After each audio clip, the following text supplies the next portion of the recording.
हरि ओम।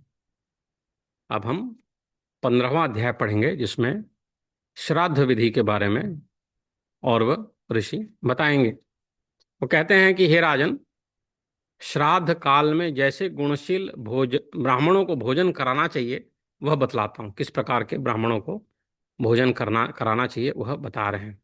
सुनो। तृणाचिकेत, त्रिमधुर, त्रिसुपर्ण, छहों वेदांगों के जानने वाले वेदवेत्ता, श्रोत्रिय, योगी और ज्येष्ठ सामग तथा ऋत्विक, भांजे, दोहित्र, जामाता, श्वशुर, मामा, तपस्वी, पंचाग्नि तपने वाले, शिष्य, संबंधी और माता पिता के प्रेमी इन ब्राह्मणों को श्राद्ध कर्म में नियुक्त करें।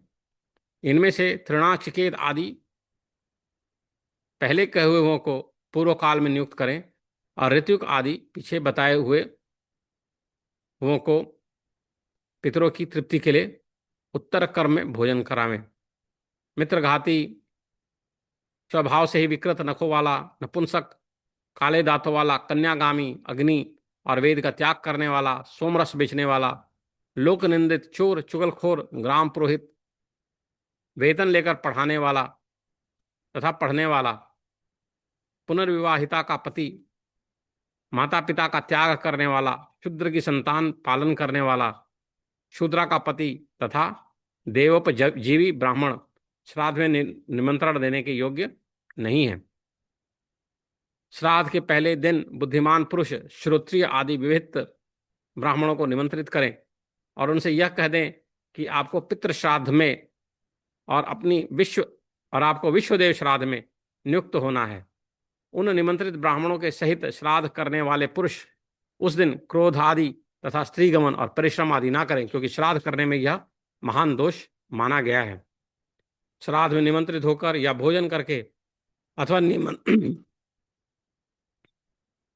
निमंत्रण करके या भोजन कराकर जो पुरुष स्त्री प्रसंग करता है वह अपने पितृगण को मानो वीर के कुंड में डुबोता है। अतः श्राद्ध के प्रथम दिन पहले तो उपरोक्त गुण विशिष्ट द्विज श्रेष्ठों को निमंत्रित करें और यदि उस दिन कोई अनिमंत्रित तपस्वी ब्राह्मण घर आ जाए तो उन्हें भी भोजन करावें। घर आए हुए ब्राह्मणों का पहले पाद शुद्धि आदि से सत्कार करें, फिर हाथ धोकर उन्हें आचमन कराने के अनंतर आसन पर बिठावें। अपनी सामर्थ्यानुसार पितृगण के लिए अयुग्म और देवगणों के लिए युग्म ब्राह्मण नियुक्त करें अथवा दोनों पक्षों के लिए एक एक ब्राह्मण की नियुक्ति करें। और इसी प्रकार वैश्वदेव के सहित मातामह श्राद्ध करें और पितृपक्ष और मातामह पक्ष दोनों के लिए भक्तिपूर्वक एक ही वैश्वदेव श्राद्ध करें। देव पक्ष के ब्राह्मणों को पूर्वाभिमुख बिठाकर और पितृपक्ष और मातामह पक्ष के ब्राह्मणों को उत्तर मुख बिठाकर भोजन करावें। हे नृप, कोई तो पितृपक्ष और मातामह पक्ष के श्राद्धों को अलग अलग करने के लिए कहते हैं और कोई महर्षि दोनों का एक साथ एक पाक में अनुष्ठान कराने के पक्ष में है। विज्ञ व्यक्ति प्रथम निमंत्रित ब्राह्मणों को बैठाने के लिए कुशा बिछाकर फिर अर्घ्यदान आदि से विधिपूर्वक पूजा कर उनकी अनुमति से देवताओं को आवाहन करे। तदनंतर श्राद्ध विधि को जानने वाला पुरुष यव मिश्रित जल से देवताओं को अर्घ्यदान करे और उन्हें विधिपूर्वक धूप, दीप, गंध तथा माला आदि निवेदन करे। ये समस्त उपचार पितृगण के लिए अपसव्य भाव से निवेदन करे और फिर ब्राह्मणों की अनुमति से 2 भागों में बटे हुए कुशाओं का दान करके मंत्रोच्चारण पूर्वक पितृगण का आवाहन करे तथा हे राजन, अपसव्य भाव से तिलोदक से अर्घ्य आदि दें। हे नृप, उस समय यदि कोई भूखा पथिक अतिथि रूप से आ जाए तो निमंत्रित ब्राह्मणों की आज्ञा से उसे भी यथेच्छ जैसी उसकी इच्छा हो भोजन करावें। अनेक अज्ञात स्वरूप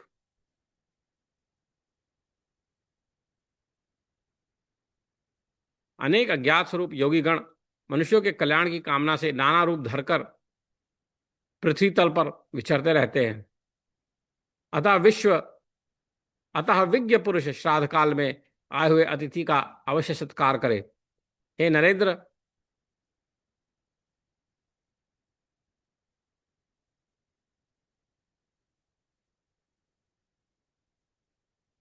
अनेक अज्ञात स्वरूप योगीगण मनुष्यों के कल्याण की कामना से नाना रूप धारण कर पृथ्वी पर विचरते रहते हैं, अथवा विज्ञ पुरुष श्राद्ध काल में आए हुए अतिथि का अवश्य सत्कार करे। हे नरेंद्र, उस समय अतिथि का सत्कार न करने से वह श्राद्ध क्रिया के संपूर्ण फल को नष्ट कर देता है। हे पुरुष श्रेष्ठ, तदनंतर उन ब्राह्मणों की आज्ञा से शाक और लवणहीन अन्न से अग्नि में 3 बार आहुति दे।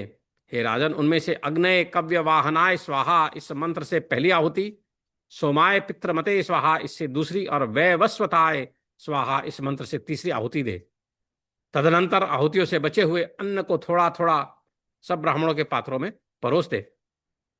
फिर रुचि के अनुकूल अति संस्कार युक्त मधुर अन्न सबको परोसकर अति मृदुल वाणी से कहे कि आप भोजन कीजिए। ब्राह्मणों को भी तद गति चित्त और मौन होकर प्रसन्न मुख से सुखपूर्वक भोजन करना चाहिए, तथा यजमान को क्रोध और उतावलेपन को छोड़कर भक्तिपूर्वक परोसते रहना चाहिए। फिर रक्षोघ्न मंत्र का पाठ कर श्राद्ध भूमि पर तिल छिड़के तथा अपने पितृ रूप से उन द्विज श्रेष्ठों का ही चिंतन करे और कहे कि इन ब्राह्मणों के शरीर में स्थित मेरे पितामह प्रपितामह आदि आज तृप्ति लाभ करें। होम द्वारा सबल होकर मेरे पितामह और प्रपितामह आज तृप्ति लाभ करें। मैंने जो पृथ्वी पर पिंडदान किया है उससे मेरे पितामह और प्रपितामह तृप्ति लाभ करे। श्राद्ध रूप से कुछ भी निवेदन न कर सकने के कारण मैंने भक्ति पूर्वक जो कुछ कहा है उसे मेरे भक्ति भाव से ही मेरे पितामह और प्रपितामह तृप्ति लाभ करे। मेरे मातामह नाना, उनके पिता और उनके भी पिता तथा विश्वदेव परम तृप्ति लाभ करें और समस्त राक्षसगण नष्ट हों। यहां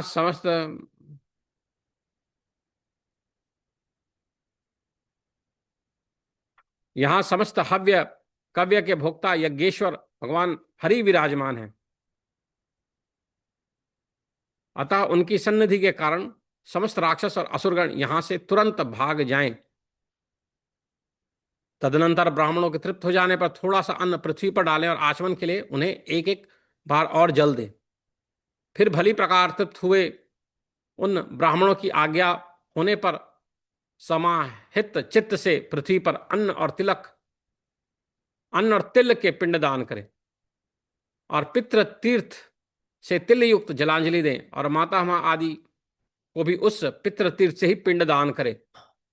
ब्राह्मणों के उच्चिष्ट जूठन के निकट दक्षिण की ओर अग्रभाग करके बिछाए हुए कुशा पर पहले अपने पिता के लिए पुष्प धूप आदि पूजित पिंडदान करें। तत्पश्चात एक पिंड पितामह के लिए और एक प्रपितामह के लिए दें और फिर कुशाओं के मूल में हाथ में लगे अन्न को पोंछकर लेप भागा भुजस्तृप्यंताम ऐसा उच्चारण करते हुए लेप भोजी पितृगण को तृप्त करें। इसी प्रकार गंध और मालादि युक्त पिंडों से पितामह आदि का पूजन कर फिर द्विज श्रेष्ठों को आचमन करावें। और हे नरेश्वर, इसके पीछे भक्ति भाव से तन्मय होकर पहले पितृपक्षी ब्राह्मणों का सुस्वधा या आशीर्वाद ग्रहण करता हुआ यथाशक्ति दक्षिणा दे। फिर वैश्व देवी ब्राह्मणों के निकट जा उन्हें दक्षिणा देकर उन्हें कहें कि इस दक्षिणा से विश्व देवगण प्रसन्न हो। उन ब्राह्मणों के तथास्तु कहने पर उनसे आशीर्वाद के लिए प्रार्थना करें और फिर पहले पितृपक्ष के और पीछे देव पक्ष के ब्राह्मणों को विदा करें। विश्व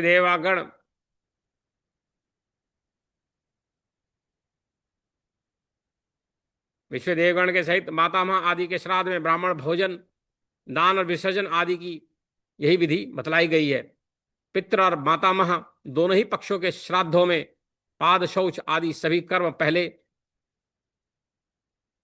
दोनों ही पक्षों के श्राद्धा में पाद शौच आदि सभी कर्म पहले देव पक्ष के ब्राह्मणों को करें, परंतु विदा पहले पितृपक्षीय अथवा माता महापक्षी ब्राह्मणों की ही करे।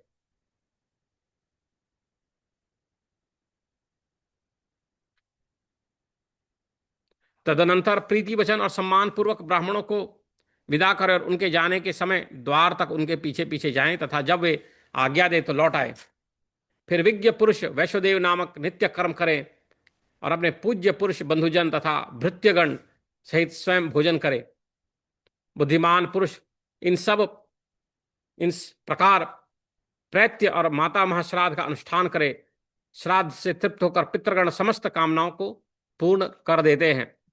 दौहित्र, लड़की का लड़का, कुतप, दिन का 8वां मुहूर्त और तिल, ये 3 चांदी का दान और उसकी बासित करना, ये सब श्राद्ध काल में पवित्र माने गए हैं। हे राजेंद्र, श्रद्धाकर्ता के लिए क्रोध, मार्गमल और उतावलापन, ये तीनों वर्जित हैं, तथा श्राद्ध में भोजन करने वालों के भी इन तीनों का करना उचित नहीं। हे राजन,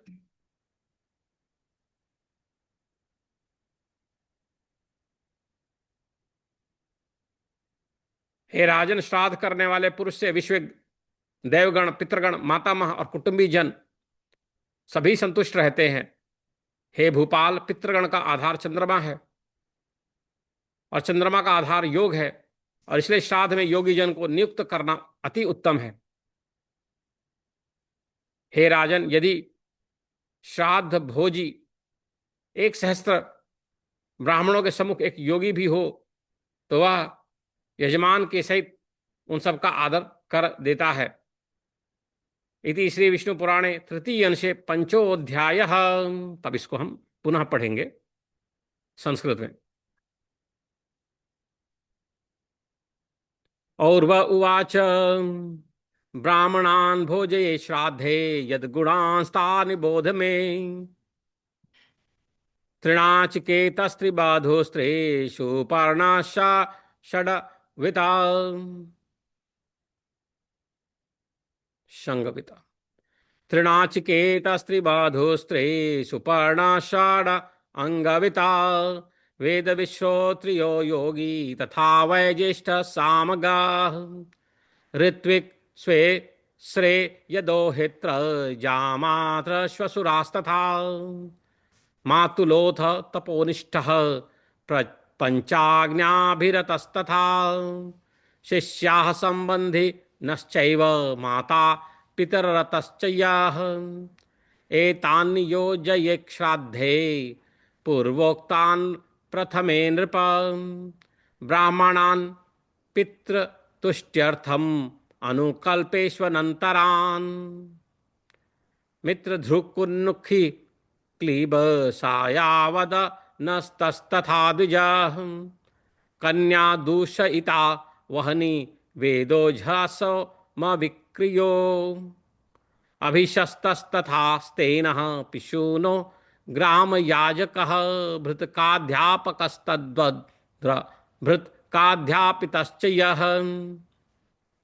परपूर्वापतिश्चैव माता पितृः तथोंझकाः। परपूर्वापतिश्चैव माता पितृस्तथोज्झकः। वृषलीसूतिपोष्टा च वृषलीपतिरेव च। तथा देवकश्चैव श्राद्धे नार्हति केतनम्। प्रथमेऽह्नि बुधः शास्ता श्रोत्रियादीन् मन्त्रयेत्। कथयेच्च तथैवैषां नियगो नियोगान् पितृदैविकान्। ततः क्रोध व्यवासादि नायासं त्वैर्द्विजैस्सहं यजमानो न कुर्वत। दोषस्तत्र महायनम्।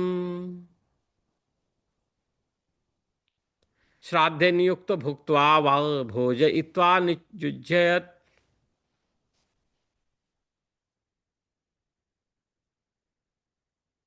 व्यवस्वायि रेतसो गर्ते मज्जयत्यात्मनः पितॄन्। तस्मात् प्रथममुक्तोक्तम् द्विजाग्रयाणां निमन्त्रणम् अनिमन्त्र्य द्विजानेम मागतान् भोजयेद्यतीन् पाद शौचादिना गेहं गातन् पूजयेद् द्विजान् पवित्र पाणिराचान्तानासनेषु पवेशयत् पितॄणामयुजो युगामान् देवानामिच्छया द्विजान् देवानामेकमेकं वा पितॄणां च नियोजयेत् तथा मातामह श्राद्धं वैश्वदेव समन्वितां कुर्वीता भक्ति संपन्नस्तंत्रं वा वैश्वदेविकं प्रामुखान् भोजयेद्विप्रान् देवाना मुभयात्मकान् पितृमाहात्महानां च भोजयेच्च अप्यु अंगमुखान् पृथक् अक्त्योः केचिदाहुः श्राद्धस्य कारणं नृप एकैत्रेकेन पाकेन वन्त्यन्ये महर्षयः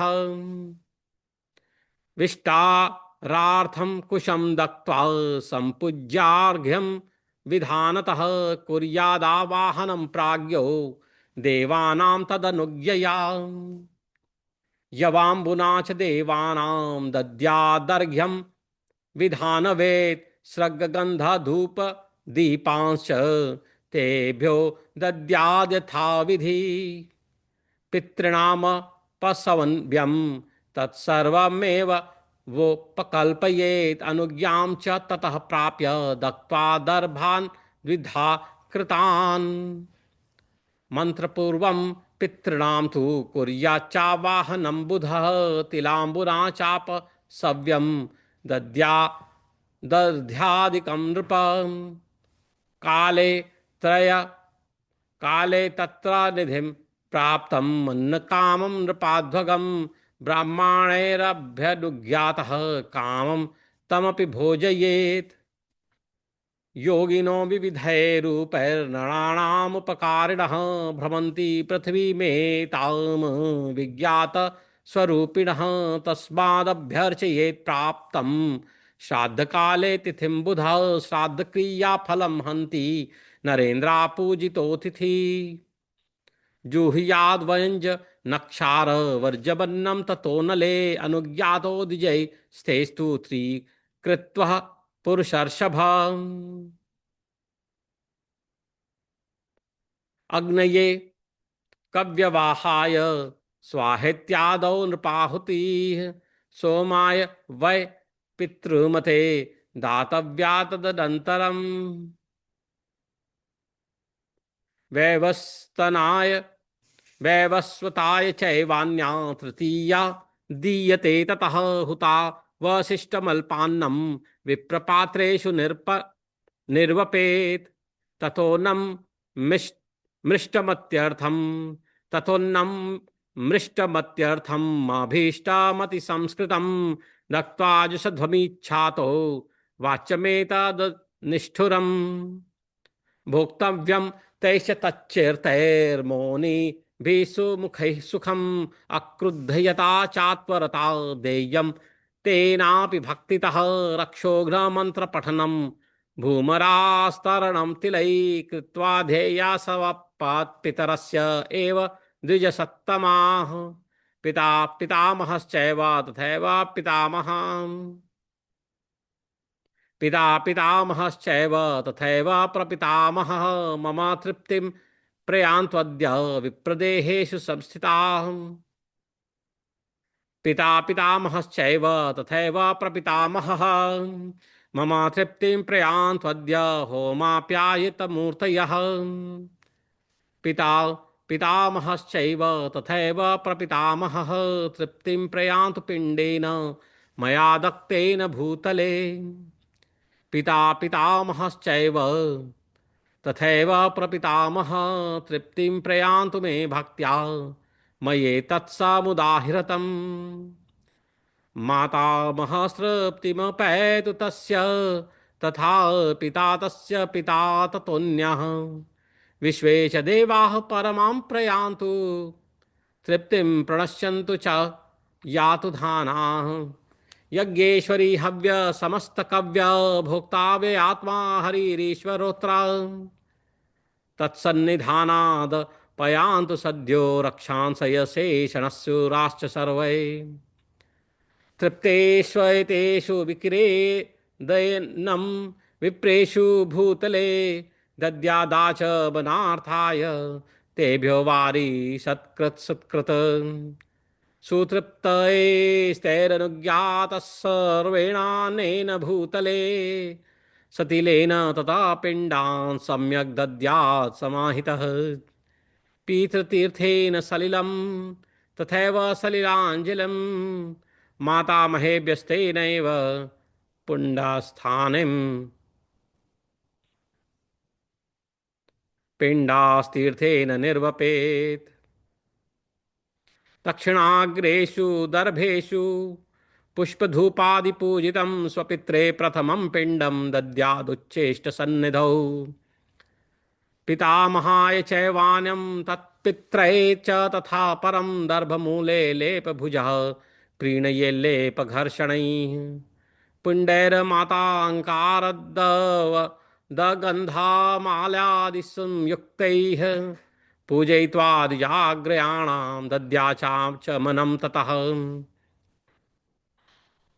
पितृभ्यः प्रथमं भक्त्या तन्मनस्को नरेश्वर सुस्वधेत्याशिषा युक्तां दद्याक्षक्त्या च दक्षिणां तत्त्वा च दक्षिणां तेभ्यो वाचयेद्वैष्वे वदेविकान् प्रियन्तामिह ये विश्वदेवास्तेन इतरी ययेत् इतीरयेत् तथेति चोक्तः तैर्विप्रैः प्रार्थना निश्यास्तथा शिशः पश्चाद्विसर्जयद्दैवान् पूर्वं पिता न महीपते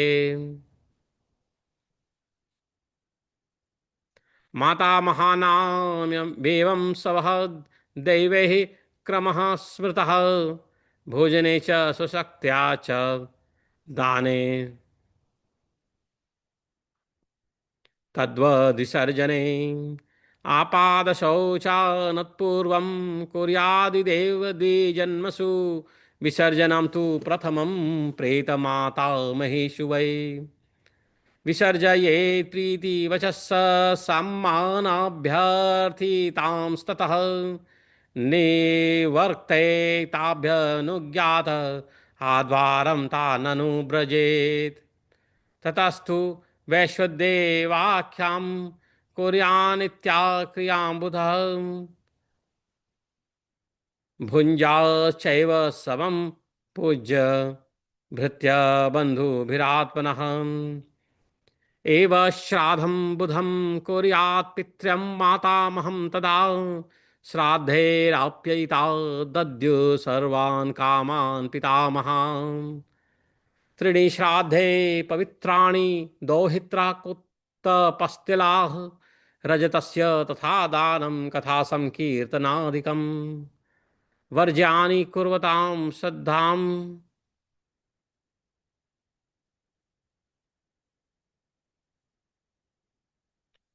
विश्वे देवा सपितरस्तथा मह माता महानृप कुलं चाप्यायते पुंसां सर्वश्राद्धं प्रकुर्वतां सोमाधारः पितृगणो योगाधारश्च चन्द्रमाः श्राद्धे योगी नियोगस्तु तस्माद् भूपाल शस्यते